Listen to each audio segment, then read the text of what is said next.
They did not burn cities. They froze fleets and the dragonlords of Valyria. 40 families who thought they had chained every flame in the known world could not close their hand around a single one. The Freehold bred colossi that melted mountains, sky shriekers that saddled themselves to lightning, embermores built for siege warfare. But there was one breed of dragon Valyria, never tamed, never bred, and never truly owned.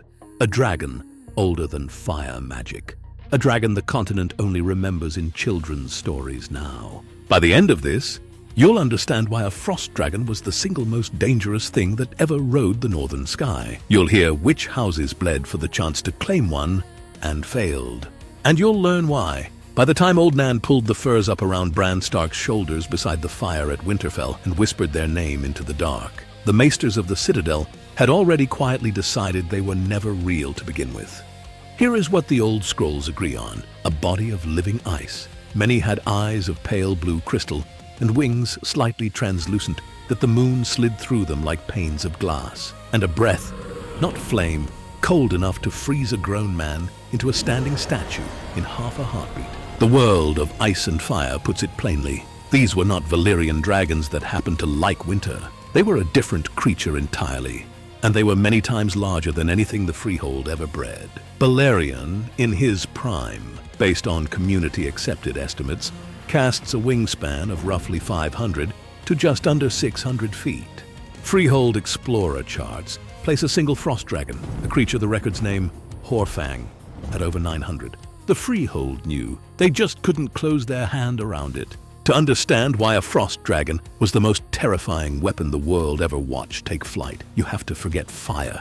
Fire burns. Fire consumes. Fire announces itself. A Valyrian colossus shows up as a red bloom on the horizon, and every man on the ground knows he has one breath left to pray. Frost did not announce anything. A frost dragon's wings were glass. Its body was ice. Sailors on the shivering sea swore they did not see the beast until the sea beneath their ships had stopped moving, and by then the rigging was already cracking, and their breath was freezing to their beards, and the sails above them had gone as hard as iron plate. One exhalation and a galley became a tomb, with its crew still standing at their posts. Now, ask yourself what that means in war. No scout sees it coming. No archer can track glass against a cloud. No formation has time to scatter. The Valyrians understood exactly what they were looking at when they saw one. This was not just a bigger dragon. This was a different species of ending. The first Freehold family that tried to claim one was House Baelaris, the explorers, the chart makers, the ones whose wave runner dragons pushed the edges of the known map further than any Valyrian hull had ever managed. Somewhere in the pack, ice above Ib, Baelaris riders sighted a shape the size of a small island passing silently overhead. They drew it. They measured it. They named it Horfang in their charts. And then they went home. That is the quiet part nobody tells you. The Baelaris were the smartest dragonlords in the Freehold. They looked at a frost dragon, estimated the wingspan, watched the sea freeze in its wake, and chose not to hunt. Not every house was that wise. House Corinis bred Stormclaws for the long, miserable middle march of the Demon Road, where ash storms and fog made the sky unreadable. Their best scout was a Sky Shrieker-line dragon named Corinth, called Mist-Eye, a veteran of 100 crosswind patrols above the northern trade routes. Corinth vanished into a fog bank so thick the caravan behind him turned back. Weeks later, a second caravan found the bones, not scorched by flame, scorched by cold. Cold so intense it mimicked burning. Cold that cauterized a dragon's ribcage from the inside out. The Corinis never admitted what killed their dragon, but every rider in that house knew. And after that day, no Corinis flew the northern routes alone. The third house is the one nobody wants to talk about. After the doom of Valyria, a splinter cult of surviving Valyrians, whispered in some records to be a rogue Targaryen cadet line, claimed they had done what the Freehold itself could never manage. They claimed they had bonded a frost dragon. They called him Shardwhite. His breath did not simply freeze men. It shredded them, needles of ice that ripped through sail, ringmail, and bone. No body was ever produced. No rider was ever named. But the century of blood is littered with reports of fishing villages on the shivering sea, waking up with their harbors glassed over and the fleet still standing at anchor, every mast laced in frost. Someone, somewhere, knew how to point a frost dragon at a target. Briefly, badly, just long enough to be remembered. Then the sightings stopped. So maybe that is the answer. Maybe they were hunted to nothing. Maybe the Kohoric smiths who spent centuries trying to harvest ice steel from frost dragon scales finally got their kill.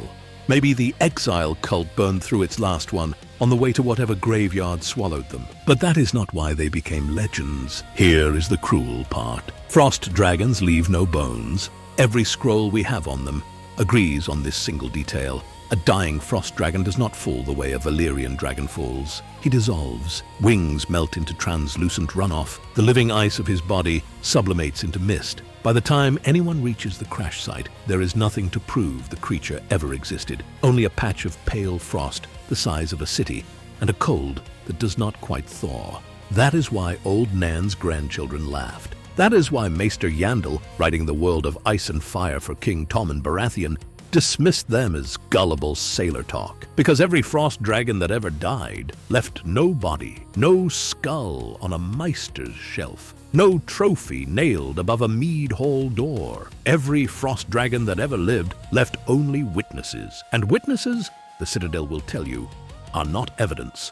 So the Freehold forgot, the maesters doubted, the continent warmed. Long summers stretched into longer summers. The white waste became a rumor, and the shivering sea became a children's story.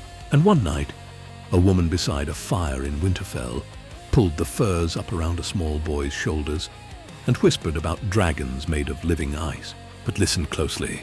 Jon Snow, on the wall, a boy who had never left Westeros, who had never sailed the shivering sea, who had no reason to invent any particular image on his own, stood in the tunnel beneath the ice and thought he was walking down the gullet of an ice dragon. He felt the wind on his face and thought it was cold as the breath of the ice dragon in Old Nan's tales. He looked at the road beneath the wall and called it the dark, cold belly of one. He was repeating what Old Nan had said, and Old Nan was repeating what her grandmother had said, and her grandmother had seen something. One question before you go, and be honest in the comments. If a frost dragon shows up on the page before Winds of Winter ends, and every signal in the text is pointing to it, whose side is it on? Does it come for the Night King's host, or does it come for Daenerys? Pin your answer. I'll reply to the best one. I'm your maester at the Black Dread. Maester Black, out.